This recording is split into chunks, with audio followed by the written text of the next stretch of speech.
परमार्थ सत अतद अद्वैतम। परमार्थ सत्य का मतलब है वो अद्वैत तत्व है। तो अद्वैत तत्व होते हुए, पारमार्थिक तत्व होते हुए माया भिद्यते, ये भेद है, जन्म है, किससे आ रहा है? माया के द्वारा, अविद्या के द्वारा। उसे अतिरिक्त जन्म संभव है ही नहीं। तो इसलिए परमात्मा है, विवर्त कारण है, परिणाम नहीं, विवर्त कारण है। क्योंकि सृष्टि के प्रति आप कारण मानते हो परमात्मा को,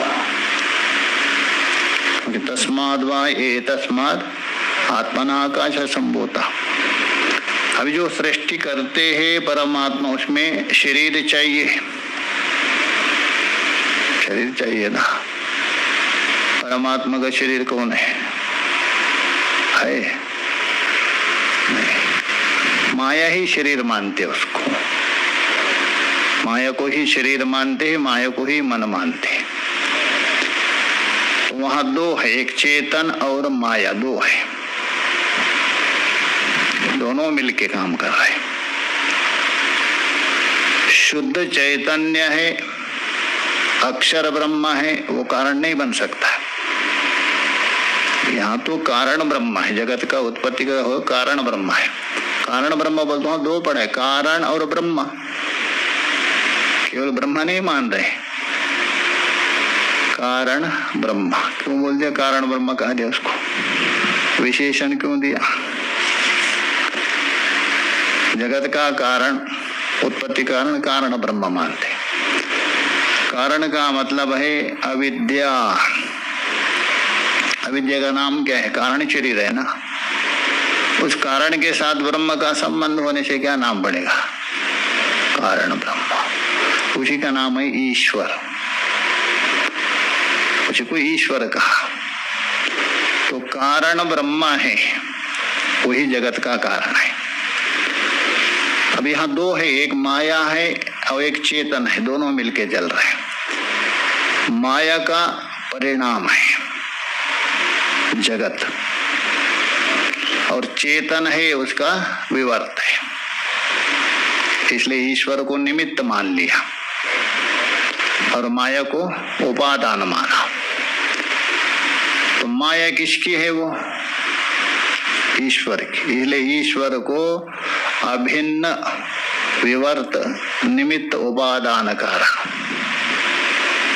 ईश्वरी निमित्त कारण भी है, उपादान बोल तो विवर्त उपादान कारण है। माया को लेकर, माया को लेकर उपादान हो गया, अपने को लेकर निमित्त हो गए। जैसा मकड़ी मैंने पालेगा, जाला उत्पन्न किसने किया? मकड़ी। शरीर प्रधानत्वेन उपादान, चेतन प्रधानत्वेन।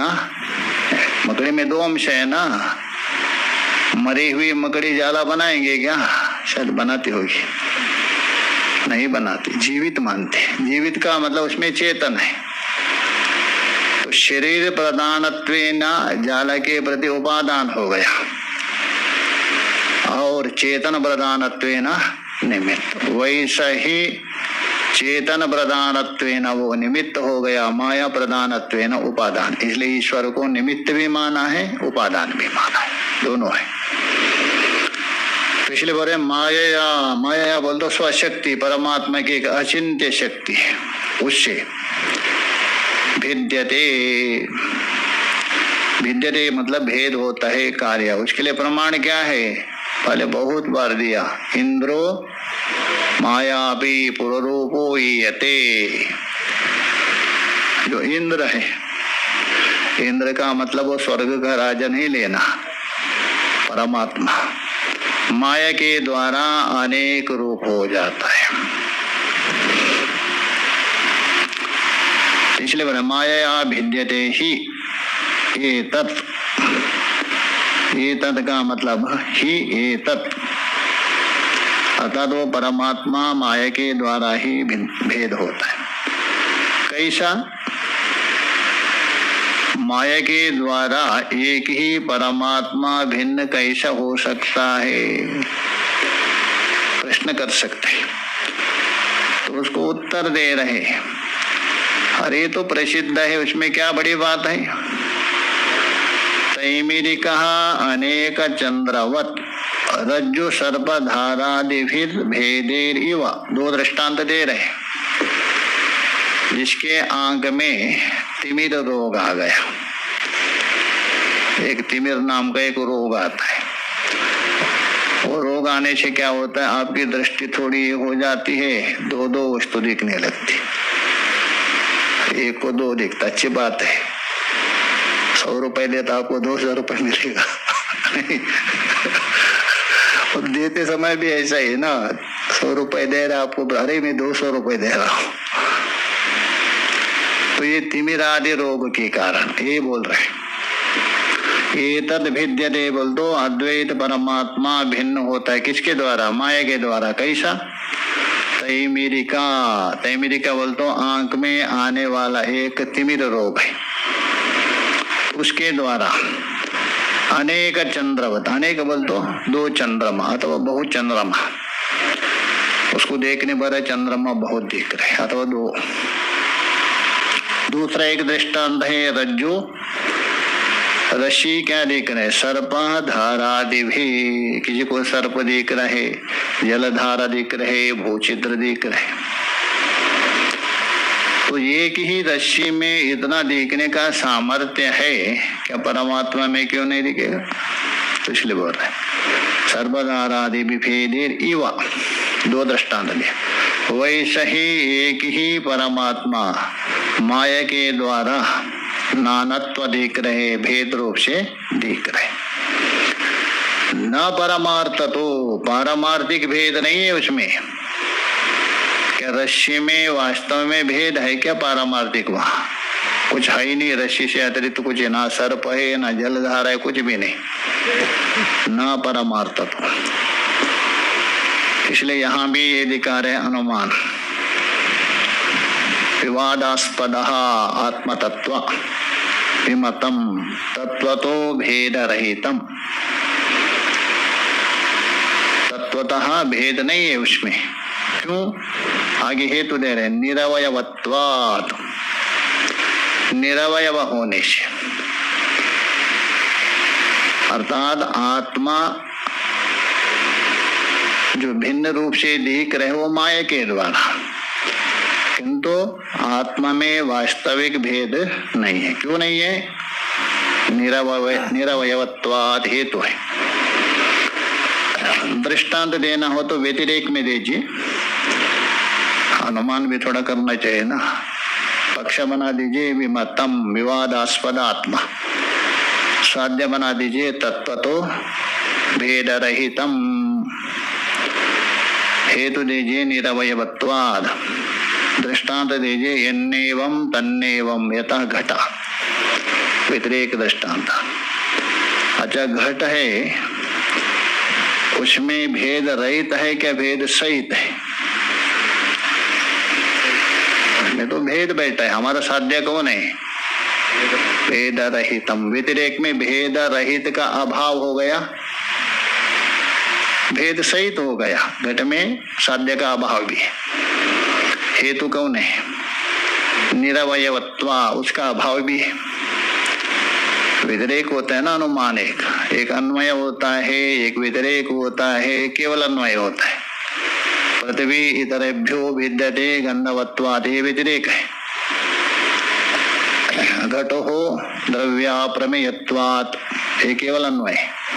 पर्वतो वन्यमान धूमात्, उभय भी है, अन्वय भी है व्यतिरेक। अन्वय का मतलब जहां जहां हेतु है वहां वहां साध्य, ये है अन्वय। व्यतिरेक हो गया जहां जहां साध्य का अभाव है वहां वहां हेतु का अभाव है, ये व्यतिरेक। इसलिए हाँ व्यतिरेक, जहां जहां भेद रहित का अभाव है, मतलब भेद है, भेद रहित उसका अभाव मतलब क्या है? भेद है। जहां जहां भेद है वहां वहां निरवयत्व का भी अभाव है, जैसा घट। ये अनुमान दिखा रहे यहाँ। परमार्थ तो न, ये साध्य हो गया। पारमार्थिक भेद नहीं है। क्यों नहीं है? निरवयवत्वाद। किसका? आत्मा। ये पक्ष हो गया, आत्मा हो गया पक्ष। और न परमार्थ तो भिन्न, भेद रहित, ये साध्य हो गया। हेतु क्या हो गया? निरवयवत्वाद, निरवयव होने से। अच्छा, भेद किस में होता है? निरवयव में नहीं होता तो बोल रहे हैं सावयवम ही अवयवा अन्यत्वेन विद्यते। भेद किसको कहते हैं? जो सावयव पदार्थ है, सावयव वस्तु है, उसमें अवयव में अन्यत्व, अन्यत्व बोल तो अवयव में कुछ विकृत आ गए तभी भेद हो गया। जैसा मान लीजिए सावयव हो गया सोना, उस अवयव में अन्यत्व होने से क्या है? हार बन गया। अवयव में अन्यत्व होने से कुंडल बन गया। अवयव में अन्यत्व होने से नूपुर बन गया। भेद हुआ क्या? नहीं। हार से कुंडल भिन्न है, कुंडल से नूपुर भिन्न है, किंतु सोना का दृष्टि से भिन्न है। जैसे कहते हैं ना, पत्थर ऊपर फेंकने से नीचे क्यों होता? ग्रेविटेशन, गुरुत्वाकर्षण। बस यही सिखा दिया। अरे पत्थर पृथ्वी का अंश है, वो अलग नहीं होना चाहता, अपना मूल स्वरूप में आ रहा है, तो उसको कहा ग्रेविटेशन। पृथ्वी का स्वरूप है, पृथ्वी का अंश है, वो अलग नहीं होना चाहता, अपना स्वरूप के ओर आ रहा है। और अग्नि को आप कितना भी जला के दबा के माचिस चिल्ली जला, ऐसा कर दीजिए, आपका अंगूठा ही जलाएगा, ऊपर नहीं जा। ऊपर क्यों जाते हो? उसका मूल स्वरूप ऊपर है। जल को कितना ही बांधे, नीचे क्यों जाता है? उसका मूल स्वरूप समुद्र है। वही सही जीव को जागृत और स्वप्न बांध दीजिए तो भी नहीं मानेगा, मूल स्वरूप में जा रहा है, सुषुप्ति में।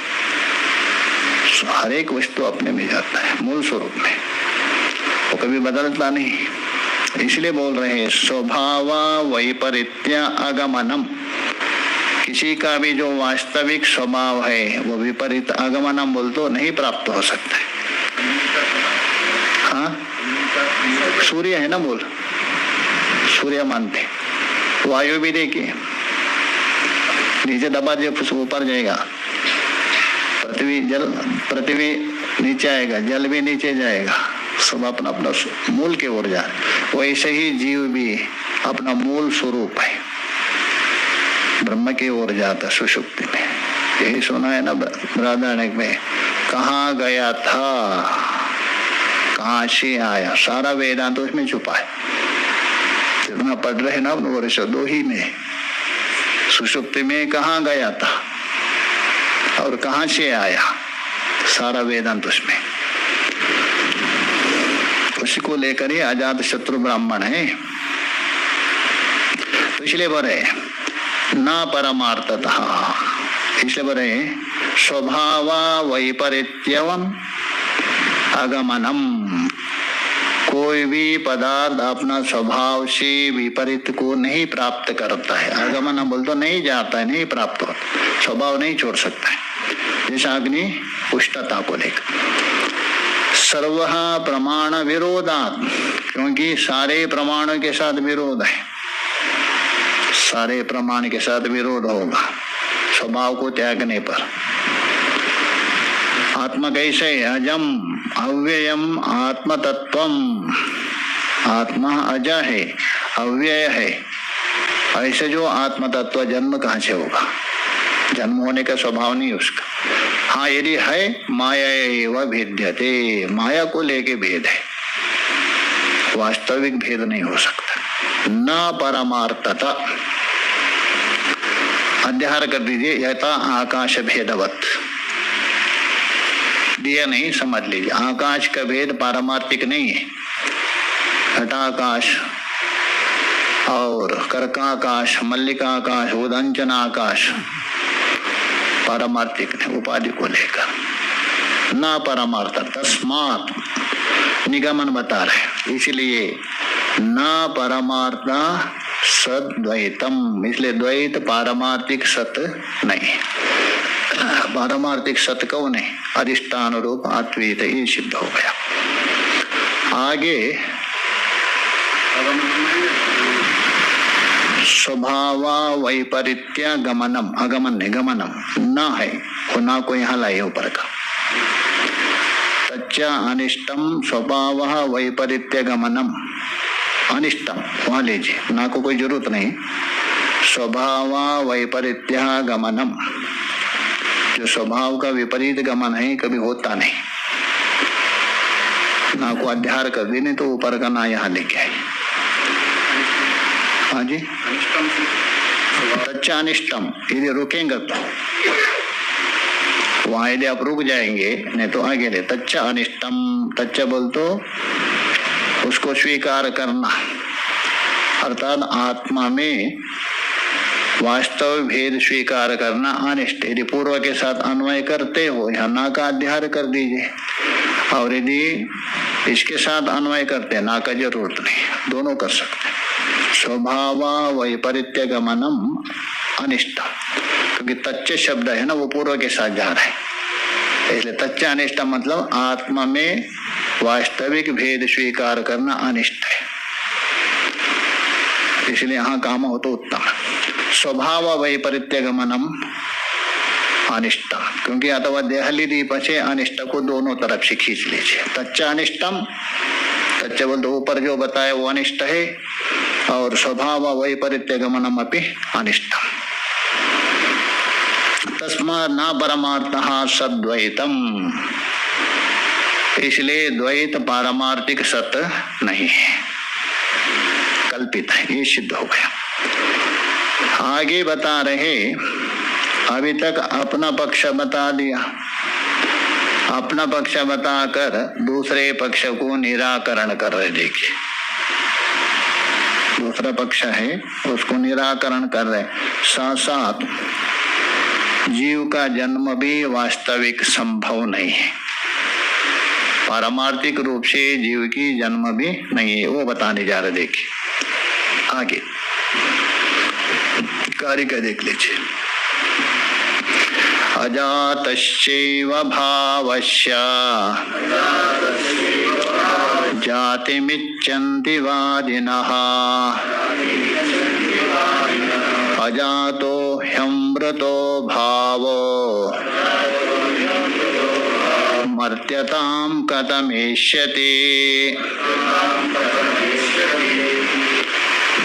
अजातस्य एव भावस्य, अर्थात कुछ एक जो द्वैतवादी, जो द्वैतवादी है, अध्याहार कर दीजिए। वादी न, हाँ वादी ना बोलो, द्वैतवादी न, अंतिम है ना वादी न, वहां से लेना। ऐसा कुछ द्वैतवादी शास्त्र को व्याख्या करने वाले बहुत विद्वान भी ऐसे नहीं है, वे लोग क्या कहते हैं? अजातस्यैव का ब्रह्मणा, अजन्म अमृत ब्रह्म की ही,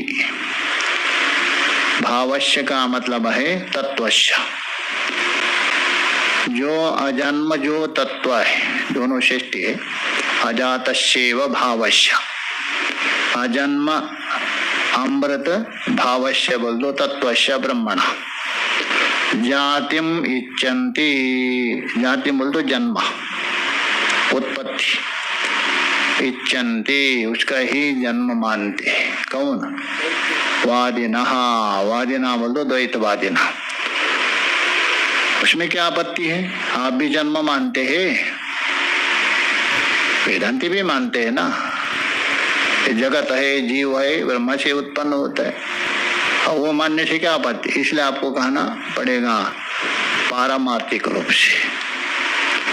अतः जो उत्पत्ति है ना, वो परमार्थ रूप से मानते, यथार्थ रूप से, इतना जोड़ना पड़ेगा। नहीं तो उत्पत्ति तो हम भी मानते, वेदांती भी मानते, वो कहेंगे आप भी मानते, हमारे ऊपर क्यों दोष देते? इसलिए कहना पड़ेगा यथार्थ रूप से, पारमार्थिक रूप से उत्पत्ति मानते। हम लोग तो नहीं मानते। हमारे दृष्टि से क्या है, कल्पित उत्पत्ति, पारमार्थिक नहीं। जैसे रस्सी में सर्प की उत्पत्ति के समान है ये। तो परमार्थ रूप से, यथार्थ रूप से उत्पत्ति मान को स्वीकार करना चाहते हैं। किसको? अजन्मा ब्रह्म को। तो आगे उनमें दोष दे रहे, देखिए इस प्रकार जो मान रहे उसमें सबसे बड़ा दोष आ जाएगा। अजातस्य ही अमृतो भावो,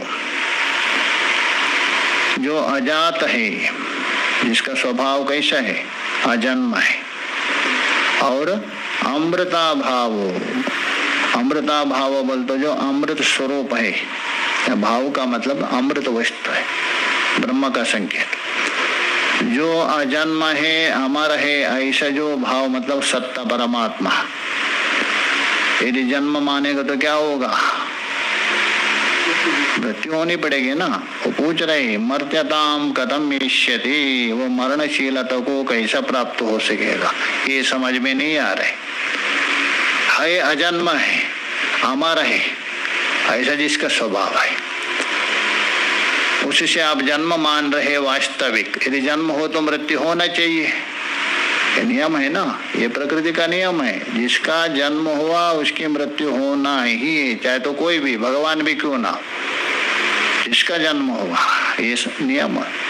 भगवान स्पष्ट बोलते जातस्य ही ध्रुव मृत्यु, जिसकी मृत्यु होगा। अमर होते हुए भी, अजन्म होते हुए भी वो मरणशीलता को कैसा प्राप्त हुआ, ये द्वैतवादी आपको समझाना पड़ेगा। इसलिए जन्म पारमार्थिक नहीं, सिद्ध होता है। भाष्य में देखिए